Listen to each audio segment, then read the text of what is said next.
Hello everyone, how are you? I hope you all are doing well and enjoying your life to the fullest. तो आज मैं आ गई हूँ अपनी नई वीडियो में इंग्लिश ग्रामर के एक नए टॉपिक के साथ। आज मैं आपसे बात करूँगी लेट के यूज़ के बारे में कि लेट कहाँ और किस तरह से यूज़ होते हैं। लेट का प्रयोग कहाँ कहाँ और किस तरह से किया जाता है। तो सबसे पहले स्ट्रक्चर देखें, इससे पहले हम इसका अर्थ समझ लेते हैं, इसका मीनिंग समझ लेते हैं। लेट का मीनिंग होता है किसी चीज़ की परमिशन लेना या किसी को कोई काम करने की अनुमति देना। परमिशन लेने के लिए यूज़ होता है, परमिशन देने के लिए भी यूज़ होता है। अलाउ करना, किसी काम को करने की अनुमति देना या अलाउ करना, तो दोनों सेंस में ये यूज़ होता है। ठीक है, परमिशन देने और परमिशन लेने के सेंस में ये यूज़ होता है।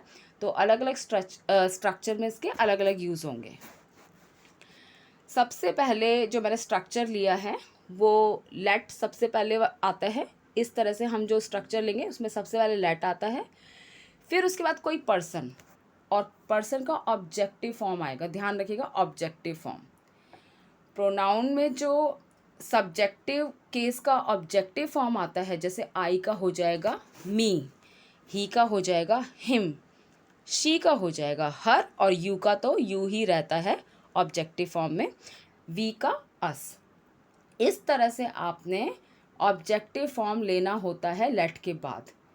और अगर कोई नाउन है तो नाउन ले लीजिए। प्रोनाउन का तो ऑब्जेक्टिव केस लेना है, और अगर कोई नाउन है तो नाउन ले लीजिए। किसी का नाम है या कोई प्लूरल नाउन है, कोई सिंगुलर नाउन है, तो इस तरह से नाउन भी आप लेते हैं, और प्रोनाउन के केस में ऑब्जेक्टिव केस लेते हैं। ठीक है, इसके बाद वर्ब का फर्स्ट फॉर्म आता है प्लस ऑब्जेक्ट। जैसे मुझे इस बारे में सोचने दो, तो ऊपर के स्ट्रक्चर के अकॉर्डिंग इसको देखिए।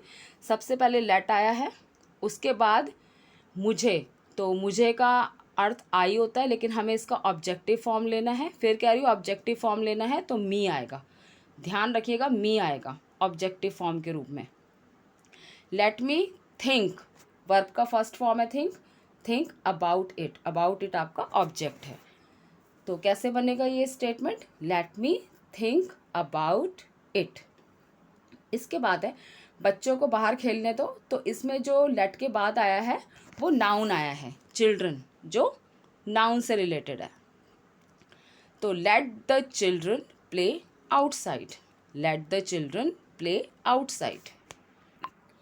फिर है नेहा को इस कॉलेज में पढ़ने दो। अब नेहा है वो प्रॉपर नाउन है, नेहा जो है वो प्रॉपर नाउन का केस है।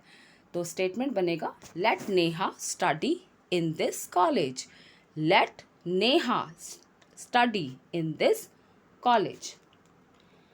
फिर है मुझे मेरा काम करने दो, प्रोनाउन का केस आ गया। Let me do my work, let me do my work. उसे यहाँ रहने दो, तो let him stay here, let him stay here. आप हिम की जगह हर भी लगा सकते हैं, लड़की के लिए भी लगा सकते हैं। लेट हिम स्टे हेयर या लेट हर स्टे हेयर, दोनों ठीक है। इसके बाद है उस लड़की को सवाल करने दो, let that girl ask A question, let that girl ask A question. फिर है उन्हें यहाँ आने दो, इसको बोलते हैं let them come here, let them come here. तो देम जो है वो दे का ऑब्जेक्टिव फॉर्म है। ठीक है, लेट देम कम हेयर। इसके बाद है उसके भाई को यह जॉब करने दो, let his brother do this job, let his brother do this job. फिर है मुझे डिनर कर लेने दो, let me take dinner, let me take dinner या लेट मी हैव डिनर, ये भी ठीक है।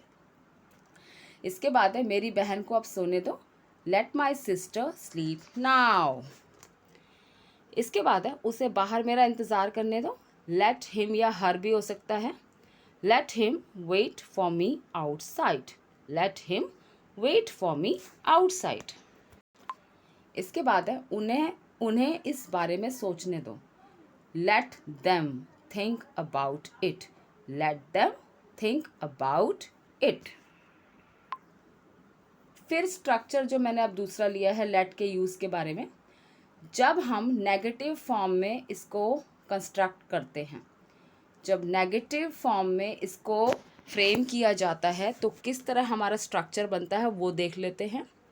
सबसे पहले तो ऑब्वियस सी बात है, सब्जेक्ट लिया जाएगा, जो भी सब्जेक्ट है, ठीक है, सिंगुलर सब्जेक्ट हो चाहे प्लूरल सब्जेक्ट हो, सिंगुलर सब्जेक्ट हो या प्लूरल हो। इसके बाद हेल्पिंग वर्ब लेंगे टेंस के अकॉर्डिंग, प्रेजेंट टेंस है तो प्रेजेंट टेंस के अकॉर्डिंग, पास्ट टेंस है तो पास्ट टेंस के अकॉर्डिंग, फ्यूचर टेंस है तो फ्यूचर टेंस के अकॉर्डिंग हेल्पिंग वर्ब का यूज़ होता है। इसके बाद नॉट शब्द का यूज़ होता है, नॉट नेगेटिव को दर्शाता है, नॉट आएगा। इसके बाद लेट का यूज़ होता है, इसके बाद हम लेट वर्ड लिखते हैं नॉट के बाद।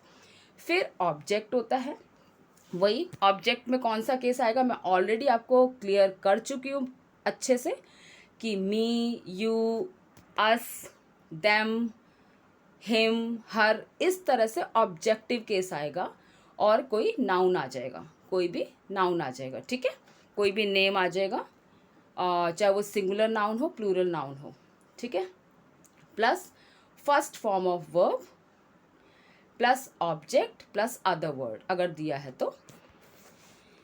एग्जाम्पल से और अच्छे से क्लैरिटी आ जाएगी। चलिए एग्जाम्पल देखते हैं।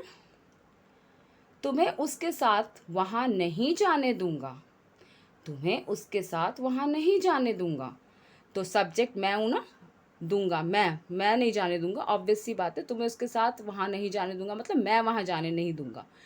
आई, फिर हेल्पिंग वर्ब लग जाएगा आई के साथ शेल, फिर नॉट, उसके बाद नॉट के बाद देखिए क्या लिखा है, लेट, नॉट के बाद लेट बताया, लेट, फिर ऑब्जेक्ट आ जाएगा यू, यू का ऑब्जेक्टिव फॉर्म यू ही रहता है, यू का ऑब्जेक्टिव फॉर्म यू ही होता है, लेट यू, फिर first form of verb go, फिर बाकी ऑब्जेक्ट और other word there with him.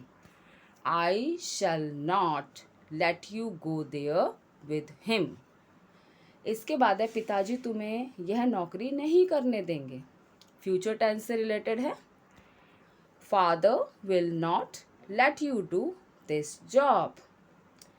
फिर है वह मुझे घर पर नहीं पढ़ने देता है, ही, अब ये ही डजंट, अब ये प्रेजेंट इंडेफिनिट टेंस है, अभी आपको बताया ना ऊपर टेंस के अनुसार करना है, तो he doesn't let me study at home, he doesn't let me study at home. उसके बाद है तुम मुझे यह काम क्यों नहीं करने देते हो, why do you not let me do this work, why do you not let me do this job. Work भी बोल सकते हैं, निकल गया मुंह से, जॉब बोल लीजिए कोई इशू नहीं है, why do you not let me do this job या वर्क। इसके बाद है क्या वह तुम्हें मेरे साथ वहाँ जाने देगा, will he let you go there with me, will he let you go there with me. इसके बाद है अध्यापक बच्चों को क्लास में होमवर्क नहीं करने देते हैं, तो प्रेजेंट इंडेफिनिट टेंस है, teachers don't let the children do homework in the class, teachers don't let the children do homework in the class. तुम उसे घर पर क्यों नहीं पढ़ने देते हो, why do you not let him study at home, why do you not let him study at home। इसके बाद है मेरी माँ मुझे इस बारे में कुछ नहीं करने देंगी, my mother will let me do nothing about it, my mother will let me do nothing about it। तो ये नेगेटिव में है इसलिए हमने नथिंग का प्रयोग किया है, इसको दूसरे सेंस में कैसे बोल सकते हैं, my mother will not let me do anything about it, my mother will not let me do anything about it। इसके बाद है मैं जानता हूँ कि तुम मुझे ये काम नहीं करने दोगे, I know that you will not let me do this work, I know that you will not let me do this work। इसके बाद है वह तुम्हें बस में से शहर नहीं जाने देगा, he will not let you go to city by bus. He will not let you go to city by bus. इसके बाद है मैं तुम्हें इस टीम में नहीं खेलने दूंगा. I will not let you play in this team. या I shall, I और we के साथ shall भी आता है तो आप वो भी लगा लें. रूल वाइज तो वही होता है बट will भी रॉन्ग नहीं है. I shall not let you play in this team, ये भी बिल्कुल करेक्ट है. क्या तुम मुझे इस गांव में नहीं रहने दोगे? Will you not live me in this village? Will you not live me in this village? इसके बाद है use of let's in English grammar. अब हम लेट्स देखते हैं जहाँ हम लेट्स से अपना स्टेटमेंट स्टार्ट करते हैं. स्ट्रक्चर सबसे पहले हम लेते हैं लेट्स, उसके बाद वर्ब का फर्स्ट फॉर्म, फिर ऑब्जेक्ट और फिर कोई अदर वर्ड दिया तो वो आ जाता है. ठीक है, एग्जाम्पल देखते हैं. चलो यहाँ से चलते हैं. Let's go from here. चलो यहाँ से चलते हैं. Let's go from here. फिर है आओ घर पर मूवी देखते हैं. Let's watch the movie at home. Let's watch the movie at home. फिर है चलो कुछ नया करते हैं. Let's do something new. Let's do something new. फिर है आओ इस बारे में सोचते हैं. Let's think about it. Let's think about it. फिर है चलो उससे मिलने चलते हैं. Let's go to meet him, या हर भी आ सकता है. Let's go to meet him. इसके बाद है आओ डांस करते हैं. Let's dance. Let's dance. फिर है चलो गाना बजाते हैं. Let's play the music. चलो संगीत बजाते हैं, ये हो जाएगा हिंदी में. चलो संगीत बजाते हैं. Let's play the music. तो अभी इतने स्टेटमेंट्स का स्ट्रक्चर देख के इन्हें रिवाइज कीजिए और अपनी डेली लाइफ में बोलने की कोशिश कीजिए. अभी के लिए इतना ही. मैं फ्यूचर में और भी इंटरेस्टिंग वीडियोस के साथ आती रहूँगी. बस आप मेरे वीडियोस इसी तरह देखते रहिए. Keep watching my videos. Keep on watching my videos. Thanks for watching my videos as well. And जो नए हैं चैनल पर, पहली बार आए हैं, तो उनसे बस यही कहूँगी कि अगर अपलोड किए हुए टॉपिक्स आपको इंटरेस्टिंग लग रहे हैं तो प्लीज़ मेरे चैनल को देखने के साथ साथ सब्सक्राइब ज़रूर कर दीजिए. लाइक कर दीजिए पसंद आ रहे हैं, और शेयर उन लोगों तक तो ज़रूर कर दीजिए जो हिंदी के माध्यम से इंग्लिश पढ़ना चाहते हैं. Thanks for watching my videos. God bless you. Keep in touch with me. God bless you.